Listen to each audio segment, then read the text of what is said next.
Paz do Senhor, irmãos. Quarta-feira, nosso estudo bíblico de quarta-feira. Eu quero te convidar a abrir a sua Bíblia comigo no livro de Oséias, capítulo 6, meia dúzia, né? A partir do verso número 1, tá? Como eu sempre digo, não existe Velho Testamento. A gente chama de Velho Testamento, mas de velho ele não tem nada, ele é atual, tá bom? Então, se você encontrar alguém por aí que diz assim, mas o Velho Testamento já não vale mais, o que vale é o Novo. Olha, eu vou te falar uma coisa.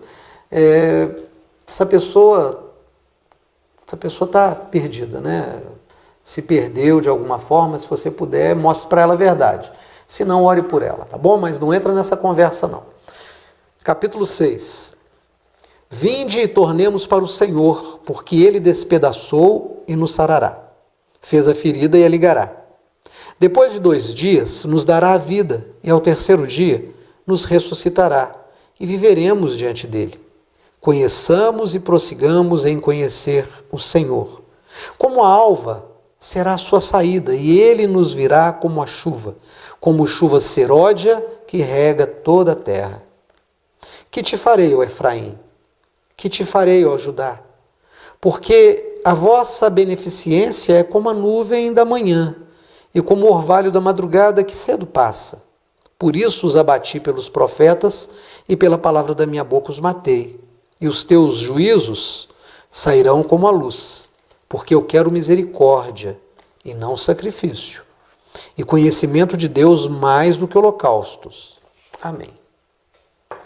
Irmão, minha irmã, esse texto de Oséias é magnífico, porque quando a gente lê a partir do verso 1 e não chega até onde nós chegamos, ou a gente não presta atenção, ou a gente ouve essas músicas que são tiradas, né? Desse texto e diz, o Senhor fez a ferida e Ele mesmo sarará, ao terceiro dia Ele nos levantará. A gente tem uma ideia de que quem escreveu e quem está falando ali está cheio de amor por Deus e de fidelidade a Deus. É alguém que anda na presença de Deus, mas não. Logo depois Deus diz, Efraim, o que eu te farei? Esse amor que você tem é um amor tão frágil, ele passa, é como uma neblina que vem e daí a pouco não está lá mais. Qual que é o contexto? Eles mesmos dizem, olha, o Senhor fez a ferida e Ele mesmo sarará, Ele ligará. Como a alva, a sua vida é certa. Mas por que Deus fez a ferida? Por que Deus fez a ferida? O contexto desse livro, desse profeta Oséias, é de denúncia. O povo continuou religioso, praticando a sua religião, mas esvaziou a religião do seu conteúdo principal, que era a misericórdia. A misericórdia, eu já expliquei tantas vezes na igreja, misericórdia significa córdia, coração, miséria, dor, miséria, sentir a miséria do outro, a dor do outro no coração da gente. É você ser empático, é você se importar, é você ser sensível.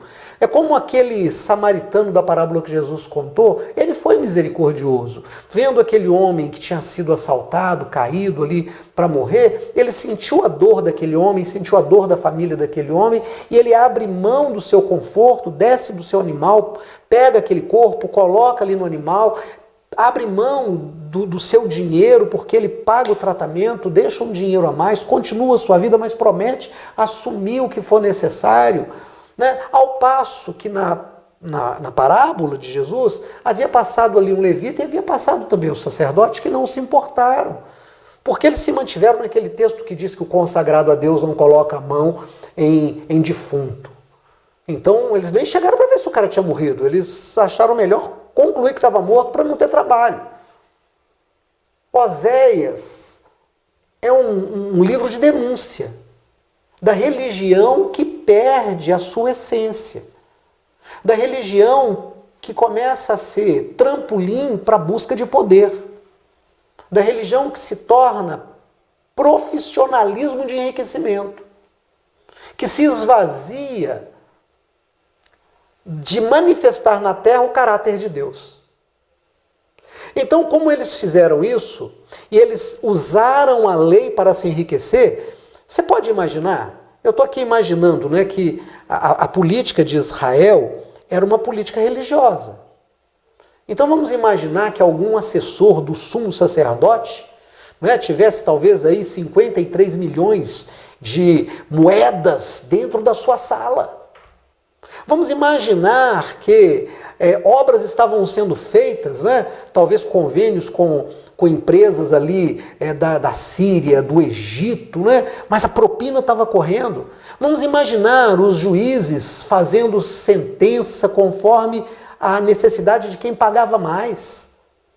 As pessoas ficando muito ricas à custa do empobrecimento dos seus irmãos.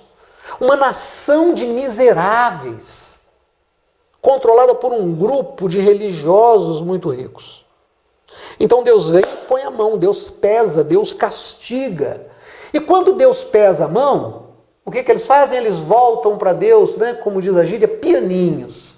Eles ficam religiosos, eles vão para o templo, eles oferecem sacrifício, eles pedem o sacerdote para pôr a mão na cabeça, o sacerdote coloca a mão, coloca outra mão, coloca unção, coloca tudo. E aí eles começam a dizer essa coisa maravilhosa, né? O Senhor fez a ferida e Ele mesmo a sarará. Oh, nós confiamos no Senhor, nós vamos buscar. E ao terceiro dia Ele vai nos sarar e Deus vem e diz assim, ah, meu Deus do céu. O que eu vou fazer com vocês? Esse amor de vocês. Irmãos, não parece muito aquela situação das pessoas que quando estão doentes, quando têm filhos doentes, quando estão desempregadas, quando sofrem algumas tragédias, buscam a Deus?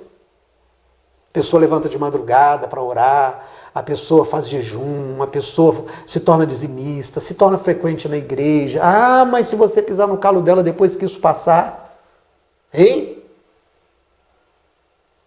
Vira bicho. Vira bicho. O que esse texto está dizendo para nós é o que o Gálatas, capítulo 6, verso 7 vai dizer. Deus não se deixa escarnecer. Deus não se deixa enganar. Deus conhece o coração do homem. Final do capítulo 2 do Evangelho de João diz que Jesus não precisava que ninguém contasse a ele a respeito do homem, pois ele bem conhecia o homem e não confiava neles, naqueles que estavam ali ao seu redor, porque sabia que eles eram assim. Agora, não é importante que eu saiba que os outros sejam assim. Não. Importante é que eu passe a navalha na minha carne, que eu descubra que eu sou assim. Porque eu saber que o outro é assim, não muda nada para mim, não muda nada em mim. Mas se eu descobrir que eu sou assim, se eu tiver coragem de olhar para a minha história e dizer assim, gente, essa é a minha história, eu tenho sido assim, eu tenho buscado a Deus nos momentos em que eu estou passando por dificuldade, mas quando tudo melhora, ó. Sabe, irmãos, esse tempo que a gente está sem se encontrar, né, na igreja, no templo, nós somos igreja, mas a gente não tem se encontrado há mais de 2 meses no nosso templo. Eu não fiz um único pedido a ninguém que entregasse dízimos, que fizesse ofertas. Você sabe disso. Mas sabe o que é impressionante? Um grupo de pessoas da nossa comunidade continua tendo uma relação com Deus de entrega. São dizimistas, são ofertantes. Pensam naqueles que estão tendo necessidades e trazem a sua oferta de mantimento, deixam aqui. É tão impressionante que até gente que não é da igreja, que não frequenta a nossa igreja, me procurou dizendo, olha, Deus mandou entregar esse envelope aqui, olha, esse aqui é o meu dízimo. E outro chegou e disse, pastor, esse aqui não é nem para a igreja, esse aqui eu estou trazendo para o Senhor. Eu fiquei impressionado e disse, de onde vem isso? Sabe de onde vem? Vem de uma fidelidade com Deus. E eu acredito que nesse momento muitas igrejas estão abrindo. Nós não abrimos a nossa ainda. Não sei se abriremos daqui 1 semana, daqui 3 dias, daqui 10 dias, não sei. Daqui 1 ano, não sei. Eu estou esperando as autoridades dizerem que sim. Mas a maior parte das igrejas estão abrindo, estão colocando pessoas separadas com máscara. Eu acho interessante, mas eu ainda não pensei em fazer isso. Mas eu acho que o que move, uma parte do que move as pessoas a fazerem isso, talvez seja o medo de perder membros. Se eu não abrir e o outro abrir, a minha ovelha vai para lá. Mas deixa eu te contar uma coisa. Nós somos plantados por Deus, onde Deus precisa de nós. Não é onde aquela igreja local precisa da gente. Porque a igreja local, ela precisa de Deus. Mas Deus, na sua obra, no seu plano, Ele coloca os seus servos no lugar certo. Nós estudaremos no domingo que vem, na escola dominical, o Salmo 87. E é um salmo de orgulho por Sião. Os judeus orgulhosos por Sião, por Jerusalém. Nós devemos ser orgulhosos pela nossa igreja. A fidelidade, a sinceridade, a honestidade da fé. É isso que o Oséias está dizendo. Não é a circunstância, não é a adversidade que tem que me fazer buscar a Deus, ou fugir do plano de Deus para tentar achá-lo em outro lugar. Muito pelo contrário, eu retorno à minha essência, eu retorno ao lugar primeiro, eu volto ao útero de Deus. Eu volto ao útero de Deus. Para ser de novo gerado e ser fiel a Deus. Sim, Deus fez a ferida e Ele mesmo sarará. Ao final de 3 dias, a sua vinda é certa, como a alva. Mas não é por causa de mim, é por causa da fidelidade dEle. Ele é fiel a Ele, Ele não pode negar a Ele. Aleluia, louvado seja Deus. Querido, querida, olhe para dentro de você. Faça como Jesus, quando Ele vai ao deserto, para ter um encontro também com Ele mesmo. E deixe vir à tona o melhor de você. E vença o pior que você encontrar em você pela fé em Jesus. E aí Deus vai se agradar em você, vai se agradar de você, vai se agradar por você. E aí vai acontecer algo extraordinário. A misericórdia vai fluir de você como água boa de uma fonte boa.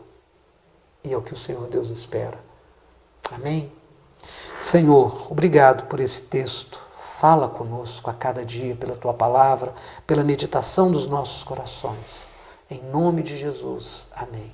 Que a graça do Pai, do Filho, do Espírito Santo seja conosco, comigo, com você, hoje e sempre. Amém.